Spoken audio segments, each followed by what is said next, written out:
आप सभी का बहुत बहुत स्वागत है। मेरा नाम रोबिका लियाकत है और इस वक्त आप देख रहे हैं न्यूज़ 18 इंडिया पर गूंज। आज हरियाली तीज भी है, बहुत सारी आपको शुभकामनाएं। लेकिन आज दिल में एक टीज भी है।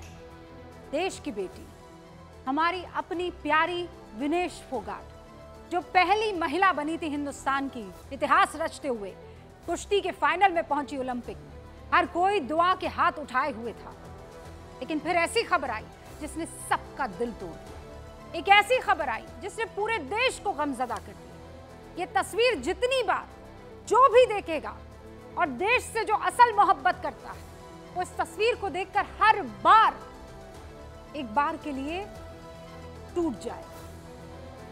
100 ग्राम से ज्यादा वजन, 50 किलोग्राम वाली वो कैटेगरी कुश्ती की, जिसमें विनेश फोगाट ने एक के बाद एक ही दिन में पहलवानों को मात दी, सिल्वर अपने नाम किया। गोल्ड भी हमारे नाम होता है इंशाल्लाह। लेकिन उसके बाद खबर ये आई कि वो अपने वजन से लगभग 100 ग्राम ज्यादा हो गई और इसीलिए अयोग्य घोषित हुई। हम सब दुखी हैं, आप भी दुखी हुए, हर घर में इसकी चर्चा चल रही है। लेकिन दूसरी तरफ ओछी निम्न स्तर की राजनीति भी इस पर चल रही है। और इन दो शब्दों को कहने से आज मुझे गुरेज नहीं है, इसलिए क्योंकि इस वक्त देश की बेटी को हमारे मजबूत हाथों की जरूरत है, हमारे मजबूत कंधों की जरूरत है कि वो चैंपियन थी, हैं और आगे भी रहेंगी। उन्होंने बहुत मेहनत की और हम उस मेहनत को सलाम करते हैं, उस जज्बे को सलाम करते हैं। लेकिन आज जो विपक्ष की तरफ से एक के बाद एक बयान और ट्वीट आए हैं, वो अच्छे नहीं लगे। देश के लिए, लोकतंत्र के लिए और इंटरनेशनल प्लेटफॉर्म के लिए ये बयानात अच्छे नहीं थे। सबसे पहले मैं आपको एक बयान सुनाती हूं। यह बयान भारत के ओलंपिक टीम के चीफ मेडिकल ऑफिसर का है और उसके साथ भारत की उड़न परी कही जाने वाली भारतीय ओलंपिक संघ की अध्यक्ष पीटी उषा वहां मौजूद थी। अब सुनिए वो क्या कह रहे हैं और फिर मैं बात करूंगी ये जो नेगेटिविटी, ये भ्रम या अफवाह फैलाने की जो कोशिशें हो रही है। और बड़ा सवाल है, क्या वाकई ये कोशिश हो रही है? लेकिन पहले सुनिए ताकि आपको पूरी कहानी समझ में आ सके। He felt confident that this would be achieved, and over the night we went ahead with the weight cut procedure. However, in the morning we found that despite all of our efforts, her weight was 100 grams over her 50 kilogram weight category, and hence she was disqualified.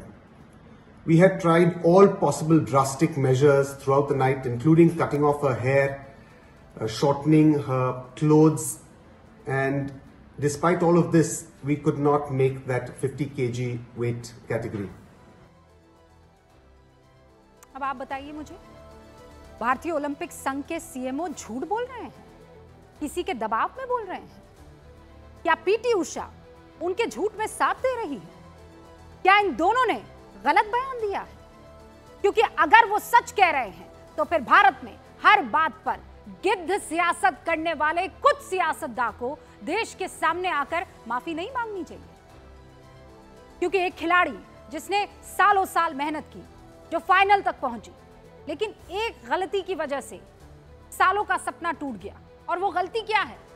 वो गलती बस ये है कि वजन से 100 ग्राम ज्यादा।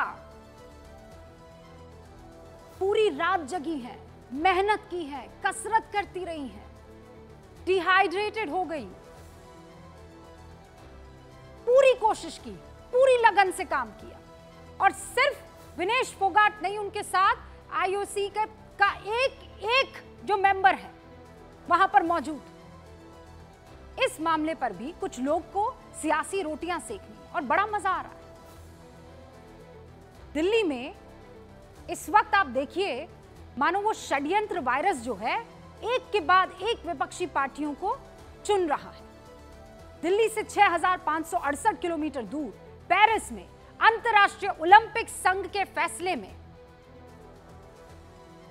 क्या यहां से कोई दबाव की राजनीति चल सकती है? षड्यंत्र चल सकता है? कांग्रेस के महासचिव रणदीप सुरजेवाला को इसमें साजिश दिख रही है। साजिश भी किसकी?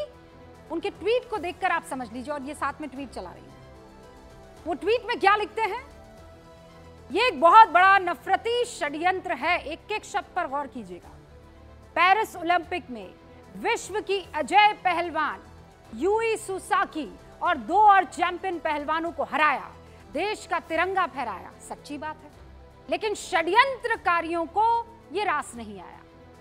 कौन है जिससे विनेश फोगाट की जीत हजम नहीं हुई? किसने हरियाणा और देश की बेटी के पीठ में छुरा घोंपा? किसने किया ताकत का बेजा इस्तेमाल? किसका चेहरा बचाने की हुई कोशिश? सुरजेवाला ने अपने ट्वीट में पहलवानों के आंदोलन का जिक्र करके मामले को केंद्र सरकार से जोड़ने की कोशिश की है, बहुत घुमा फिरा के। सुरजेवाला से एक कदम आगे निकल गए उनके साथी और कांग्रेस प्रवक्ता सुरेंद्र राजपूत। उन्होंने तो सियासत चमकाने के चक्कर में जो पोस्ट किया है उसमें कई शब्दों को हमें ब्लर करना पड़ेगा, या हो सकता है वो पोस्ट हम आपको दिखाए ना। जब तक लड़की जीत रही थी साहिब चुप थे, डिस्क्वालीफाई होते ही पोस्ट या ट्वीट आ गया। ये संयोग है या प्रयोग? ये तो एक ट्वीट है, और ऐसे बहुत से ट्वीट किए हैं जिसमें उन्होंने न जाने किन किन उपाधियों का इस्तेमाल कर लिया है। अब इन लोगों की माने तो पीएम मोदी इतने, और वो ट्वीट में ऑन एयर कर रही हूं, आप इस वक्त आप स्क्रीन पर देखिएगा, और उसमें मैं ये बता देती हूं कि जो पढ़ने लायक नहीं है उसे मैं पढ़ नहीं रही हूं, वो आप खुद पढ़ सकते हैं। तो पीएम मोदी इतने ताकतवर है इन सब की माने कि वो ओलंपिक के फैसले को प्रभावित कर सकते हैं, है ना। पहले तो एक बात साफ कर दे विपक्ष, या तो पीएम बहुत ही ताकतवर है कि पूरी दुनिया को उनके इशारे पर नचा रहे हैं, या फिर उनकी कोई नहीं सुनता है। दोनों में से एक चीज डिसाइड कर ले, एक ही बात हो सकती है। अपने जरूरत के हिसाब से विपक्ष कभी एक बात कहता है, कभी दूसरी बात कहता है, ऐसे नहीं होता है। और अगर पीएम मोदी ओलंपिक के फैसले को प्रभावित कर सकते हैं, है ना, तो फिर पीएम एक फोन क्यों नहीं करते? अमित रोहिदास को जो रेड कार्ड दिखाया गया था वो वापस हो जाता ना, है? पीएम एक फोन करते और सेमीफाइनल में अमित रोहिदास पर जो बैन लगा था वो हट जाता। नहीं, शायद भारत सेमीफाइनल नहीं हारता, क्योंकि अमित रोहिदास भारत के स्टार डिफेंडर हैं। तो एक फोन कर देते ना मोदी जी, इनकी माने तो। मतलब अपने सियासी मतलब का पूरा फायदा उठाने के लिए या उस मतलब को पूरा करने के लिए आप कुछ भी बयान दे देंगे, भ्रम पे भ्रम पे भ्रम, कुछ भी ट्वीट कर देंगे। उसके पीछे कोई लॉजिक होगा कि नहीं होगा?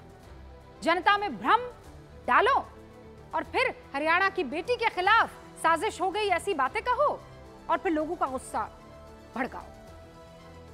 अरे अगर साजिश करनी होती तो विनेश के लिए पर्सनल स्टाफ का इंतजाम सरकार क्यों करती बताइए?